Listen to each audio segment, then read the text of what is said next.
একবার একটা লোক একটা মহাত্মা বুদ্ধের কাছে গিয়ে বলছে, আমি প্রচুর কষ্টে আছি, আমি আমার পরিবারকে খুশি দিতে পারি না, আমি যা ইনকাম করি তাদেরকে তিনবেলা খাবারটাও দিতে পারি না, আমার থেকে থেকে মনে হচ্ছে কি আমি মরে যাই। তাই অনেক আশা নিয়ে আপনার কাছে এসেছি। আপনি আমাকে একটা সহজ সরল পথ দেখান, যাতে আমি আমার পরিবারকে ভালো রাখতে পারি, খুশিতে রাখতে পারি, তাদেরকে তিনবেলা খাবারটা দিতে পারি। কারণ আমি পড়াশোনা করিনি, আমাকে একটা সহজ সরল পথ দেখান। তখন মহাত্মা বুদ্ধ খুশি হয়ে বলল, এই পাহাড়টা দেখতে পাচ্ছ? এই পাহাড়ের উপরে একটা মন্দির আছে। মন্দিরের সামনে পিঁপড়ের বাসা আছে, ওখানে হাজারো পিঁপড়ে বসবাস করে। তোমাকে শুনতে খারাপ লাগবে যে এই পিঁপড়েগুলো মন্দিরের জায়গাগুলো খারাপ করছে, ওখানে কোনো শাকসবজি উৎপাদন করা যায় না। তুমি আমার একটা কাজ করো, 7 দিন ওই পাহাড়ে যাও, গিয়ে ওখানে যত পিঁপড়ে আছে তাদের ঘর ভেঙে চুরমার করে দাও। তারপর আমি তোমার প্রশ্নের উত্তর দেব। কিন্তু একটা কথা মনে রাখবে, পিঁপড়ের ঘর ভাঙার সময় একটা পিঁপড়ে মারা না যায়। এটা শোনার পর লোকটা মহাত্মা বুদ্ধের কাছ থেকে চলে যায়। মনে হয় লোকটা মহাত্মার কথা কিছু বুঝতে পারেনি। কেন মহাত্মা এরকম করতে বলছে, পিঁপড়ের উপর অন্যায় করতে কেন বলছে, তার ঘর ভাঙতে কেন বলছে? আসলে কোনো মহাত্মা এরকম করতে বলবে? তারপরেও ওই লোকটা মহাত্মার কথা শুনে তারপরের দিন ওই পাহাড়ে যায়। প্রথম দিন যখন পাহাড়ে যায় তখন দেখে প্রত্যেক পিঁপড়ে খাবার জোগাড় করছে। এটা দেখার পর লোকটার মন খারাপ হয়ে যায়। এত কষ্ট করে পিঁপড়েগুলো খাবার নিয়ে যাচ্ছে, আর আমি যদি তাদের ঘরগুলো ভেঙে দিই তাহলে তাদের মন খারাপ করবে। তারপর সেই মহাত্মা বুদ্ধের কথা মনে পড়ে যায়। তারপর পিঁপড়ের ঘরগুলো ভাঙতে শুরু করে। তখন পিঁপড়ের মধ্যে চিৎকার শুরু করে দেয়। তখন পিঁপড়েগুলো এদিকে ওদিকে ভাগতে শুরু করে নিজের জীবন বাঁচানোর জন্য। কিছু সময়ে সব ঘরগুলো ভেঙে শেষ হয়ে যায়। তখন লোকটা মনের দুঃখে নিজের বাড়ি চলে যায়। বাড়ি যাওয়ার পর লোকটার মন খুব খারাপ।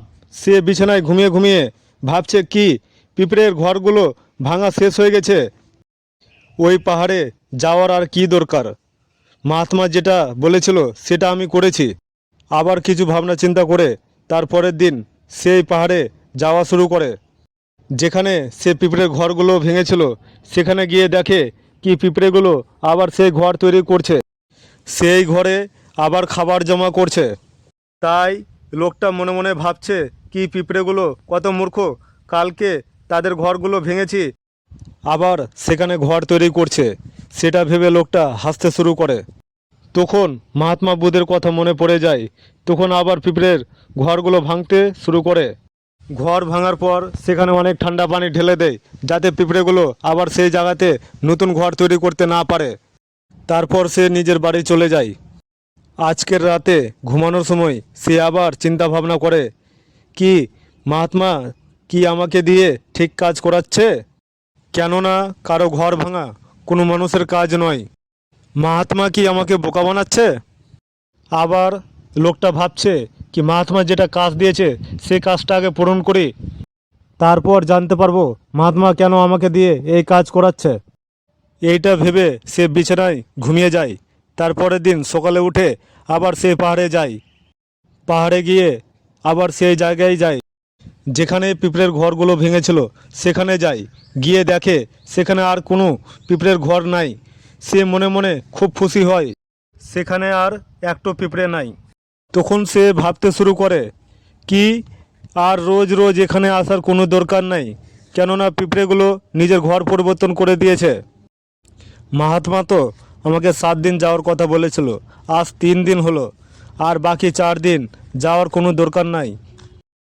এইটা ভেবে সে মনে করে এখান থেকে আমি সিধা ওই মহাত্মার কাছে যাব আর তাকে সব খুলে বলবো। তখন সে মহাত্মার কাছে যাওয়া শুরু করে। তখন সে আবার দেখতে পায় রাস্তায় আবার পিঁপড়ে নতুন ঘর তৈরি করছে। নতুন ঘরটা তার পুরনো ঘর চেয়ে একটু দূরে। যখন ওই লোকটার নজর সে পিঁপড়ের নতুন ঘরে পড়ে, তখন লোকটা ভাবে মহাত্মা কি জানতো কি এই পিঁপড়েগুলো এক জায়গা থেকে অন্য জায়গায় ঘর তৈরি করবে? তার জন্য মহাত্মা আমাকে 7 দিন যাওয়ার কথা বলেছিল। এই ভাবনা চিন্তা করে আবার সে লোকটা আবার পিঁপড়ের নতুন ঘর ভাঙতে শুরু করে দেয়। তখন সে দেখতে পায় পিঁপড়েগুলো তার পুরনো ঘর থেকে নতুন ঘরে খাবার নিয়ে আসে। তখন লোকটার মনে অনেক দুঃখ পেল। সে অনেক কমজোর হয়ে গেছিল, তাই পিঁপড়ের জন্য তার মনে দয়া হলো। সে মনে মনে ভাবে পিঁপড়েগুলোকে সাহায্য করব তার খাবার আনার জন্য, কিন্তু আমি তো উল্টা কাজ করছি, তার ঘর ভেঙে ছিন্নভিন্ন করছি। সে লোকটা মনে অনেক আঘাত পেল। তখন তার সে মহাত্মা বুদ্ধের কথা মনে পড়ে যায়। সে আবার পিঁপড়ের ঘরগুলো ভাঙতে শুরু করে দেয়, অনেক সাবধানের সাথে, যাতে পিঁপড়ের কোনো ক্ষতি না হয়। অনেক সময় লাগলো সেই ঘরগুলো ভাঙতে, কারণ মহাত্মা আগেই বলেছিল কি পিঁপড়ের কোনো ক্ষতি না হয়। তাই অনেক সাবধানের সাথে সে নিজের কাজ করে। কিন্তু সে লোকটা আগের চেয়ে আবার অনেক দুঃখ পেল, কারণ সে এবার পিঁপড়ের নতুন ঘর ভেঙেছে। সে লোকটা এবার নিজেকে শয়তান বা দানব মনে করে, কিন্তু তাকে সেই মহাত্মার কথা মানতে হয়। সে মনে দুঃখ নিয়ে আবার নিজের বাড়ি চলে যায়। রাতে ঘুমানোর সময় সে আবার ভাবতে লাগে কি আমি কত বড় শয়তান, কত বড় দানব। পুরনো ঘর তো ছাড়, আমি তাদের নতুন ঘরও ভেঙেছি। আমি পিঁপড়েগুলোকে কোথায় বসতে দিচ্ছি না। পিঁপড়েগুলো আমার সম্বন্ধে কি ভাববে, লোকটা কত বড় শয়তান। এই ভাবনা চিন্তা করতে করতে লোকটা ঘুমিয়ে যায়। তারপরের দিন সকালে উঠে আবার সেই পাহাড়ে যায়। এবার ওখানে গিয়ে দেখে পিঁপড়েগুলো আবার অন্য জায়গায় ঘর তৈরি করছে, আগের থেকে অনেক ভালো। এক রাতের মধ্যে লোকটা দেখে অবাক হয়ে যায়, পিঁপড়েগুলো আবার নিজের খাবার জোগাড় করছে। এটা দেখে লোকটা ভাবছে পিঁপড়েগুলো কোন মাটির তৈরি, আমি তাদেরকে বারবার ভাগানোর চেষ্টা করছি, আর তারা এক জায়গা থেকে অন্য জায়গায় ঘর তৈরি করছে। তারা কি জানে না আমি তাদেরকে কোনোদিন এই জায়গায় বসতে দেব না। এটা পিঁপড়ে আছে, দেখতে অনেক ছোট, তারপরও সে পিঁপড়েগুলো আমার কাছে হার মানতে চায় না কেন। তাই এবার লোকটা রেগে গিয়ে পিঁপড়ের ঘরগুলো ভাঙতে শুরু করে, কিন্তু এবার ঘরগুলো ছিন্নভিন্ন করতে কিছু পিঁপড়ে ওখানেই মারা যায় পায়ে চাপা পড়ে। যখন তার রাগ ঠান্ডা হয় তখন সে দেখে তার পায়ের নিচে অনেক পিঁপড়ে মরে পড়ে আছে। তখন লোকটা মনে অনেক দুঃখ পেল। সে কাঁদতে কাঁদতে নিজের বাড়ি চলে গেল। রাতে যখন ঘুমাতে যায় তখন সে আবার ভাবনা চিন্তা করে যে আমি এই পিঁপড়ের উপর অনেক অত্যাচার করেছি, আমি আর তাদের উপর জুলুম করতে পারবো না। তারপরের দিন সকালে নিজের বাড়ি থেকে কিছু খাবার নিয়ে যায় পিঁপড়েকে খাওয়ানোর জন্য। যখন সে পাহাড়ে গিয়ে পৌঁছায় তখন সে দেখে পিঁপড়েগুলো আবার নতুন ঘর তৈরি করা নিয়ে ব্যস্ত আছে। সে অনেক দুঃখ নিয়ে ওখানে বসে। তখন তার মনে পড়ে আমি তো কিছু খাবার নিয়ে এসেছি, সে খাবারগুলো তাদেরকে খাওয়াই। তারপর সে বাড়ি চলে আসে। তারপর বাকি দিনগুলো বাড়ি থেকে কিছু খাবার নিয়ে যায় পিঁপড়েকে খাওয়ানোর জন্য। তারপর যখন 7 দিন পূরণ হয় তখন লোকটি সে মহাত্মা বুদ্ধের কাছে যায়। তারপর লোকটা হাত জোর করে বলে, মহাত্মা আমাকে মাফ করে দাও। পিঁপড়ের ঘরগুলো আমি অনেক ছিন্নভিন্ন করেছি, কিন্তু তাদেরকে ওখান থেকে ভাগাতে পারিনি। তারা আবার এক জায়গা থেকে অন্য জায়গায় ঘর তৈরি করে নিচ্ছে।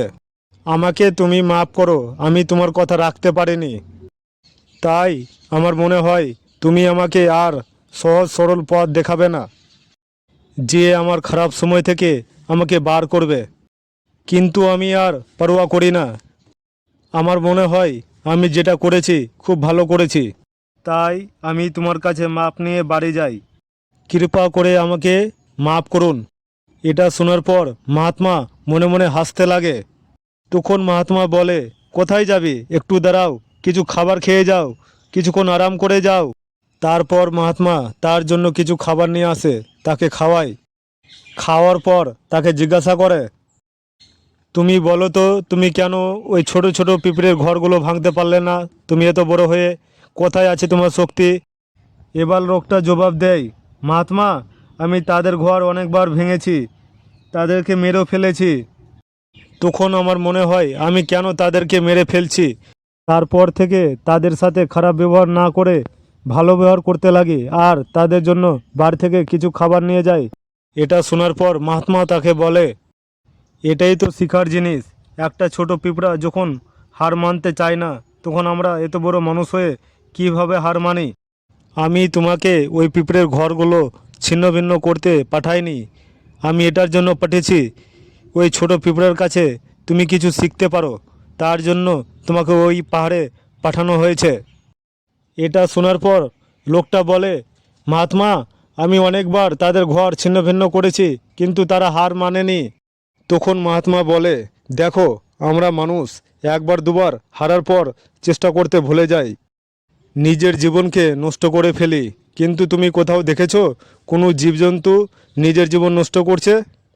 সে যত না খেয়ে থাক, সে নিজের জীবন নিজে কোনো দিন নষ্ট করে না। তাই বলছি, তুমি কখনো নিজের কাছে হার মানো না। যখন তুমি নিজের কাছে হেরে যাবে, তখন তোমার মনে হবে আমি বেঁচে আছি না মরে গেছি। তাই বলছি, যতদিন পৃথিবীতে থাকবে ততদিন কর্ম করতে হবে।